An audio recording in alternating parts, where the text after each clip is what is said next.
Circe's Palace from the Tanglewood Tales. Why did you come alone? Asked King Ulysses as soon as he saw him. Where are your 22 comrades? At this question, Eurylochus burst into tears. Alas, cried he, I greatly fear that we shall never see one of their faces again. Then he told Ulysses all that had happened, as far as he knew it, and added that he suspected the beautiful woman to be a vile enchantress, and the marble palace, magnificent as it looked, to be only a dismal cavern in reality. As for his companions, he could not imagine what had become of them unless they had been given to the swine to be devoured alive. At this intelligence, all the voyagers were greatly affrighted, but Ulysses lost no time in girding on his sword and hanging his bow and quiver over his shoulders and taking a spear in his right hand.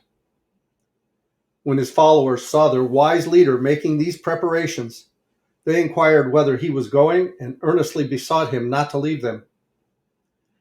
You are our king, cried they, and what is more, you are the wisest man in the whole world, and nothing but your wisdom and courage can get us out of this danger.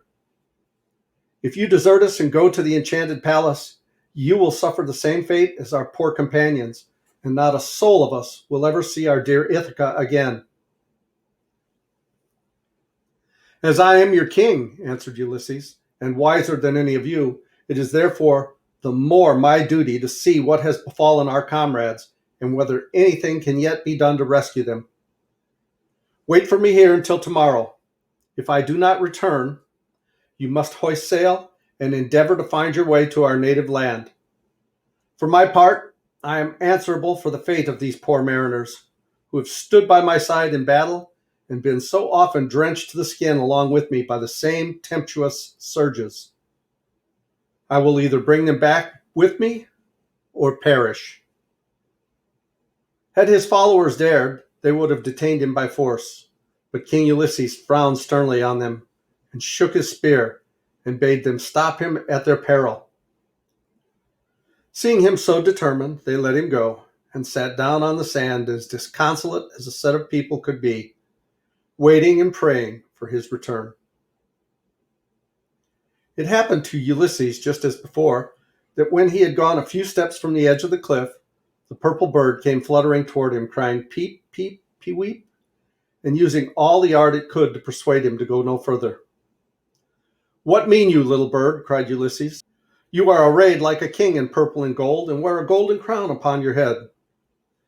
Is it because I too am a king that you desire so earnestly to speak with me? If you can talk in human language, say what you would have me do. Peep, answered the purple bird, very dolorously. Peep, peep, pee-weep, eep.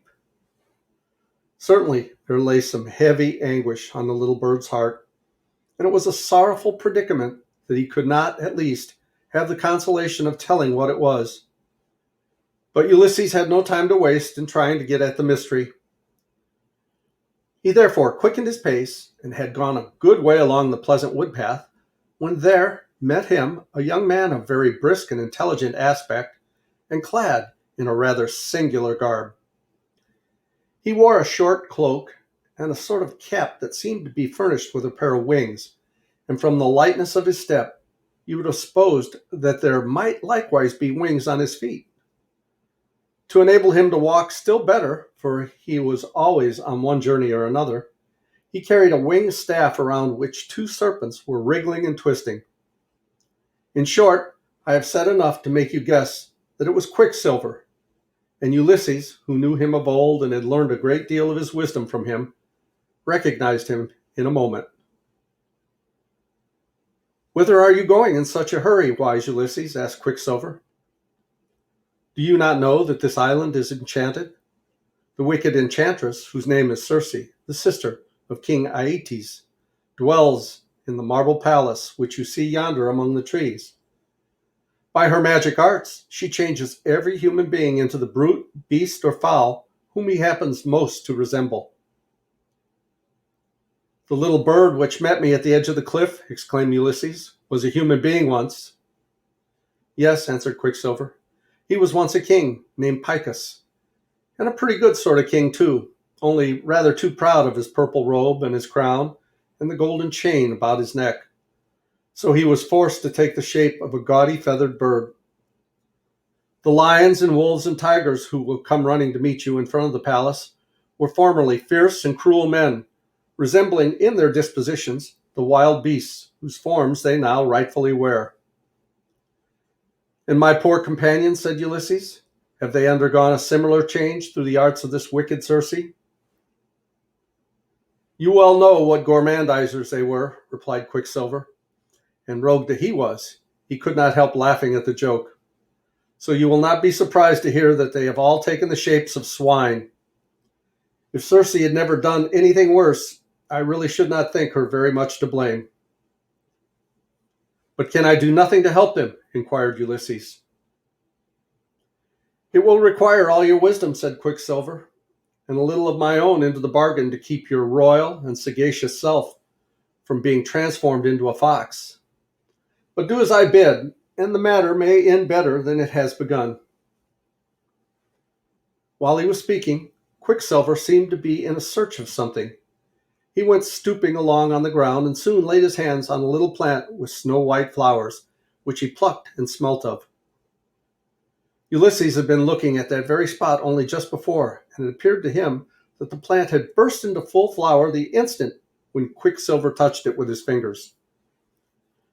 Take this flower, King Ulysses, said he. Guard it as you do your eyesight, for I can assure you it is exceedingly rare and precious, and you might seek the whole earth over without ever finding another like it.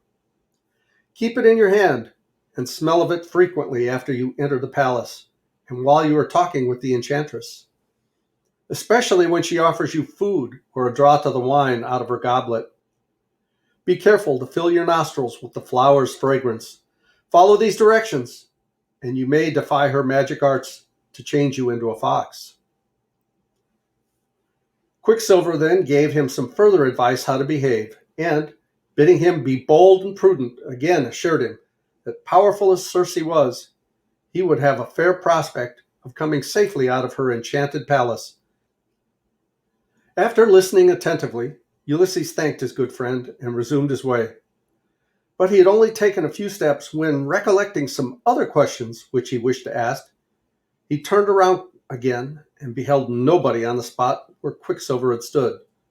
For the winged cap of his and those winged shoes, with the help of the winged staff, had carried him quickly out of sight. When Ulysses reached the lawn in front of the palace, the lions and other savage animals came bounding to meet him, and would have fawned upon him and licked his feet. But the wise king struck at them with his long spear and sternly bade them begone off of his path, for he knew they had once been bloodthirsty men and would now tear him limb from limb instead of fawning upon him, could they do the mischief that was in their hearts. The wild beast yelped and glared at him and stood at a distance while he ascended the palace steps. On entering the hall, Ulysses saw the magic fountain in the center, the upgushing water, and now again taking the shape of a man in a long, white, fleecy robe, who appeared to be making gestures of welcome. The king likewise heard the noise of the shuttle on the loom and the sweet melody of the beautiful woman's song, and then the pleasant voices of herself and the four maidens talking together, with peals of merry laughter intermixed. But Ulysses did not waste much time in listening to the laughter or the song. He leaned his spear against one of the pillars of the hall, and then, after loosening his sword in the scabbard, stepped boldly forward and threw the folding doors wide open. The moment she beheld his stately figure standing in the doorway, the beautiful woman rose from the loom and ran to meet him with a glad smile, throwing its sunshine over her face and bold hands extended. "Welcome, brave stranger," cried she. "We were expecting you." And the nymph with the sea-green hair made a curtsy down to the ground, and likewise bade him welcome.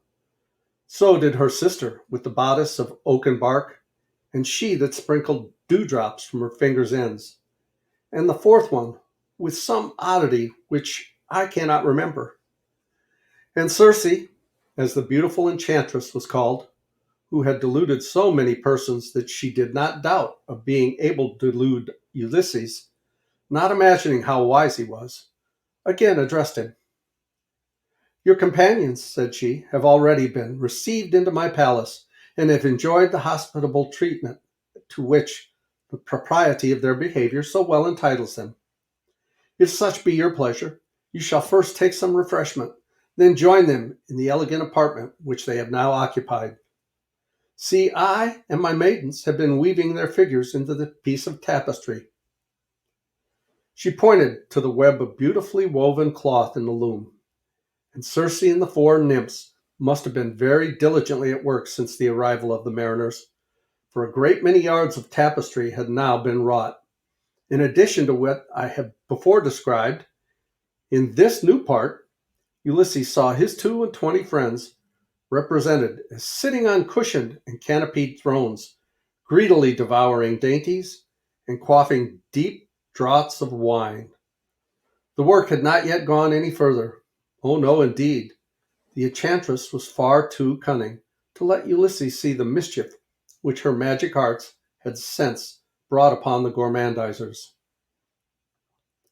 "As for yourself, valiant sir," said Circe, "judging by the dignity of your aspect, I take you to be nothing less than a king.